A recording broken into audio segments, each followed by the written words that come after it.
जय श्री कृष्ण। हमारे चैनल में आपका स्वागत है।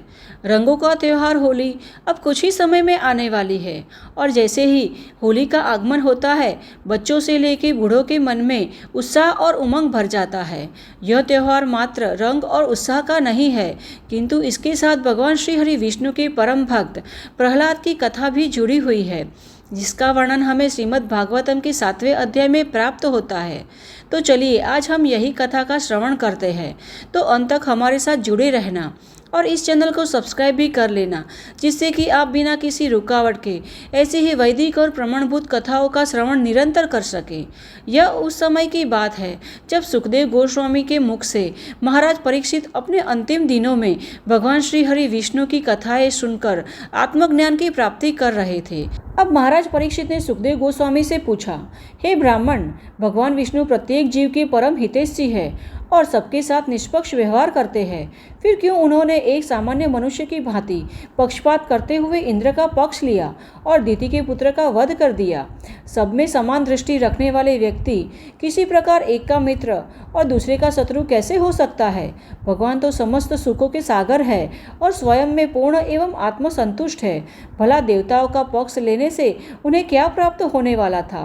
क्या वास्तव में भगवान नारायण संभव है अथवा पक्षपाती है? यह सोचकर मेरा मन व्याकुल हो रहा है। मेरे मन में यह शंका उठी हुई है।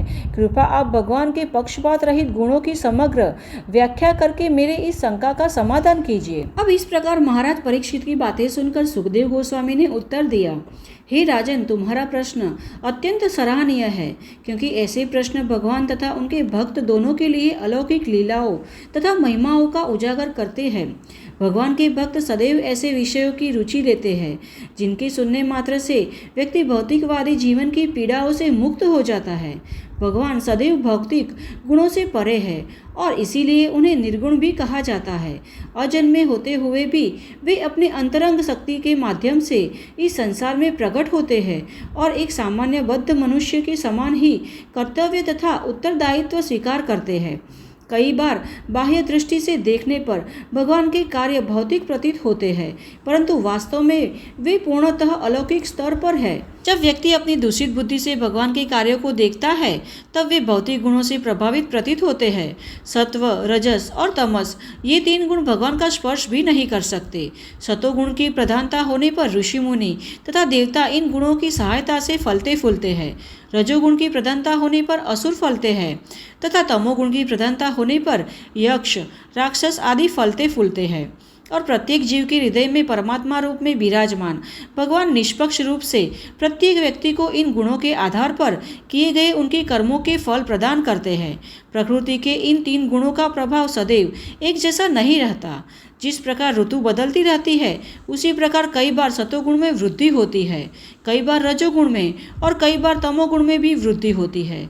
जिस प्रकार एक बुद्धिमान व्यक्ति मटके के भीतर जल तथा वायु की मात्रा का अनुमान लगा सकता है, उसी प्रकार एक विचारवान व्यक्ति किसी अन्य व्यक्ति के अच्छे बुरे कर्मों को देखकर अनुमान लगा सकता है कि उसे भगवान की कितनी कृपा प्राप्त हुई है। परंतु भगवान की उस कृपा को पक्षपात नहीं कहा जा सकता, अपितु यह तो संपूर्ण रूप से हमारी चेतना एवं कार्यों पर निर्भर करता है।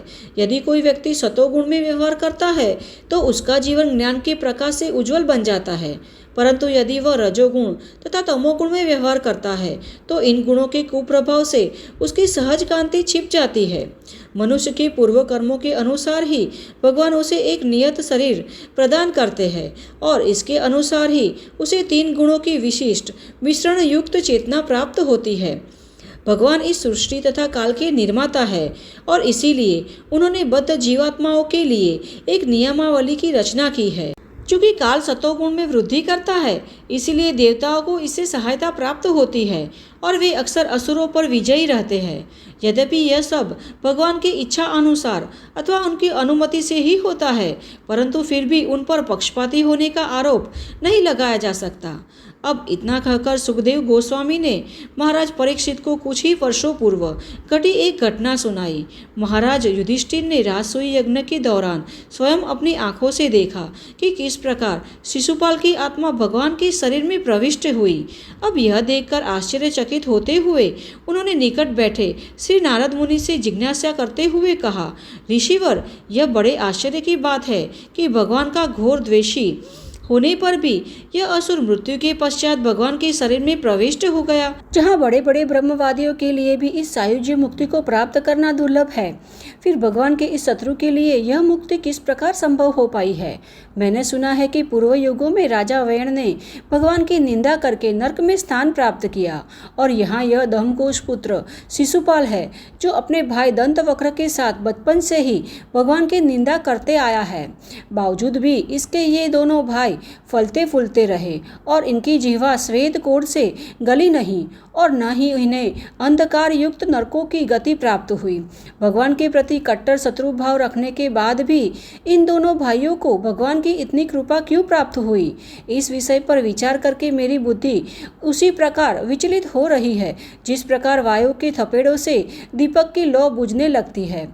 हे श्रीपाद नारद, आप सर्वज्ञ हैं, कृपा इस अद्भुत घटना पर प्रकाश डालकर मेरे अंधकार को दूर कीजिए। अब धर्मराज युधिष्ठिर के प्रश्नों के उत्तर देते हुए राजसूय यज्ञ में उपस्थित समस्त सभासदों के सम्मुख श्री नारद मुनि ने बोलना आरंभ किया और कहा, हे राजन, स्वयं को शरीर मान बैठने के कारण इस संसार में बद्ध जीव स्वयं को प्रशंसा और निंदा जैसे द्वंद्वों में बांध लेता है, परंतु चूंकि भगवान विष्णु का देह भौतिक नहीं है, इसीलिए वे कभी भी मैं और मेरा के मिथ्या द्वंद्व से प्रभावित नहीं होते।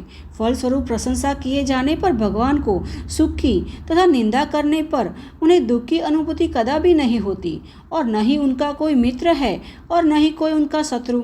इतना ही नहीं, चाहे भगवान भक्तों द्वारा अर्पित प्रार्थनाएं स्वीकार करे अथवा असुरों द्वारा की गई निंदा, परम सत्य के स्तर पर दोनों समान है। इसीलिए किसी भी भाव से भगवान का स्मरण करने से व्यक्ति को उसका समान फल प्राप्त होता है, चाहे वह शत्रुता का भाव हो अथवा भय, स्नेह, काम या फिर भक्ति का। चाहे किसी भी उद्देश्य से यदि मनुष्य अपना मन भगवान में लगाता है तो उसे सद्गति ही प्राप्त होती है। मेरे मतानुसार सामान्यतः भक्ति के माध्यम से व्यक्ति भगवान का इतना गहन चिंतन नहीं कर सकता है जितना कि उनके प्रति द्वेष तथा शत्रु की भावना द्वारा। महाराज, इस संदर्भ में एक विशेष प्रकार की मक्खी का उदाहरण आता है। वह दीवार में बनाए एक छोटे से छोटे छेद में कीड़ों को कैद करती है जिससे बाद में उन्हें खा सके, परंतु भयवश उस मक्खी का सतत स्मरण करने के कारण वह कीड़ा आगे चलकर उस मक्खी का शरीर प्राप्त करता है। इसी प्रकार मनुष्य किसी भी भावना से भगवान का स्मरण क्यों न करे, भगवान का स्मरण इतना शक्तिशाली है कि वह व्यक्ति के समस्त पाप कर्मों को धो देता है और अंततः उसे आध्यात्मिक शरीर प्राप्त हो जाता है। पूर्व काल में अनेकानेक लोगों ने विभिन्न प्रकार से भगवान श्री कृष्ण का स्मरण करते हुए मुक्ति प्राप्त की है। गोपियों ने काम भावना से श्री कृष्ण का चिंतन करके वह पूर्णता प्राप्त की।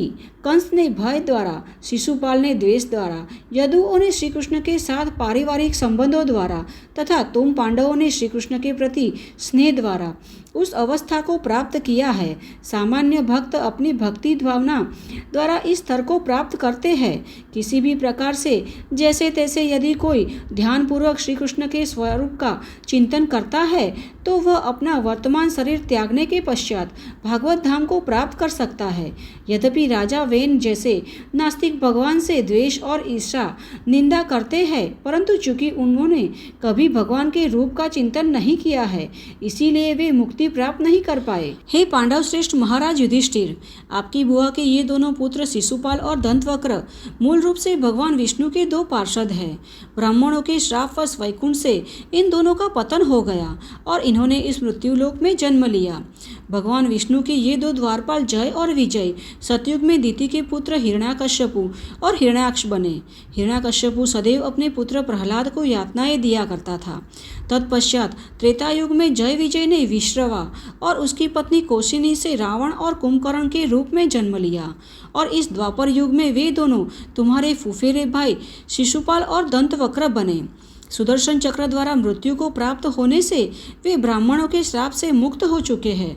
चूँकि श्री कृष्ण से द्वेष रखने के कारण इन दोनों ने दीर्घ काल तक भगवान श्री कृष्ण का स्मरण किया, इसीलिए मृत्यु के पश्चात वे वैकुंठ पहुंचकर पुनः भगवान विष्णु के चरणों की सेवा में नियुक्त हो गए हैं। अब यह सुनकर महाराज युधिष्ठिर ने पूछा, हे ऋषिवर, सामान्यतः माता पिता का अपने बच्चों पर विशेष प्रेम रहता है। अनाज्ञाकारी होने पर यदि वे अपने पुत्र को डांटते फटकारते भी है तो वह उसकी भलाई के लिए ही होता है, द्वेषवश नहीं। परंतु यह कैसे संभव है कि हिरण्याकश्यपु ने अपने सुचरित्र, आज्ञाकारी तथा सज्जन पुत्र को न केवल अत्यधिक यातनाएं दी अपितु उसे मारने के प्रयास भी किए। कृपा मुझे यह भी बताए कि प्रहलाद जैसे छोटे बालक में भगवान के प्रति इतनी तीव्र भक्ति किस प्रकार उत्पन्न हुई है। अब महाराज युधिष्ठिर के प्रश्नों के उत्तर देते हुए नारद मुनि जी आगे क्या कहते हैं, यह हम सुनेंगे हमारी कथा के अगले अध्याय में। और आज की कथा को हम यही आराम देते हैं। आज की कथा आपको कैसी लगी यह हमें कमेंट बॉक्स में लिखकर अवश्य बताना, और अगर अच्छी लगी है तो इसे अपने मित्र और परिवार में भी शेयर करना, जिससे कि वे भी होली के पर्व पर यह कथाओं का श्रवण कर अपने आप को भगवान श्री कृष्ण की भक्ति के रंग में रंग सके। तो चलिए इस कथा के अगले अध्याय के साथ फिर से मिलते हैं। जय श्री कृष्ण।